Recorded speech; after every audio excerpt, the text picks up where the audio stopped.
Welcome to my easy சமையல். இன்றைக்கி ரொம்ப ஈஸியான ரொம்ப அட்டகாசமான ஒரு மீன் குழம்பு, நெத்திலி மீன் குழம்பு. இன்றைக்கி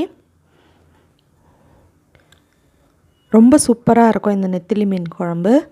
இது கொஞ்சம் பெரிய சைஸ் நெத்திலி, அதனால் குழம்புக்கு பொரிக்கிறதுக்கு எல்லாமே ரொம்ப நல்லாயிருக்கும். இதுக்கு ஃபஸ்ட்டு நம்ம ஒரு வெங்காயம், பின்ன ஒரு எலும்பிச்சை சைஸு புளி, ஒரு 10 பல் பூண்டு, 1.5 ஸ்பூனுக்கு 1.5 டீஸ்பூனு சீரகம், 1.5 டீஸ்பூனு மிளகாத்தூள் சேர்த்துக்கலாம். சேர்த்துட்டு ஒரே ஒரு தக்காளி மட்டும் நான் கட் பண்ணி சேர்த்துக்கிறேன். கொஞ்சம் மஞ்சத்தூள் சேர்த்துட்டு ஒரே ஒரு தக்காளி கட் பண்ணி இதில் சேர்த்துக்கலாம். நீங்கள் தனித்தனியாக வதக்கிறதா இருந்தாலும் வதக்கலாம். இது சீக்கிரம் 5 நிமிஷத்தில் குழம்பு ஆகிடும். தேங்காய் பாருங்கள், இவ்வளோ ஒரே ஒரு துண்டு மட்டும் தேங்காய் நீங்கள் கட் பண்ணி சேர்த்துக்கங்க. சேர்த்துட்டு இதில் மல்லித்தூள் நான் 1.5 ஸ்பூன் தான் நான் சேர்க்குறேன்.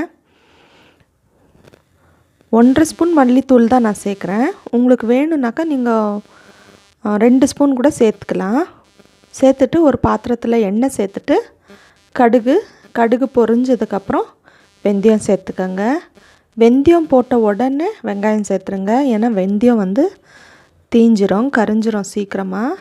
அதனால் வெங்காயம் சேர்த்துட்டு வெங்காயம் ப்ரௌன் ஆனதுக்கப்புறம் நம்ம அரைச்சி வச்சுக்கிற பேஸ்ட்டை நம்ம சேர்த்துட்டு தண்ணி ரொம்ப கம்மியாக சேர்த்துக்கங்க. உங்களுக்கு திக்னஸ் எவ்வளோ வேணுமோ அதை விட ஒரு 1/2 டம்ளர் தண்ணி மட்டும் நீங்கள் சேர்த்தா போதும். ஏன்னா இது நம்ம ரொம்ப நேரம் எடுக்காது. இது கொஞ்சமாக உப்பு சேர்த்துட்டு எவ்வளோ தேவையோ அவ்வளோ உப்பு சேர்த்துட்டு நீங்கள் கலந்து விட்டுட்டு இந்த குழம்பை கொதிக்க விட்டுருங்க. இது நல்லா கொதிக்கணும், பச்சை வாசல்லாம் போகிற வரைக்கும். இது இந்த கிராமத்து மீன் குழம்பு டேஸ்ட்டில் தான் இது இருக்கும். ரொம்ப டேஸ்ட்டாக இருக்கும், ரொம்ப ஈஸி.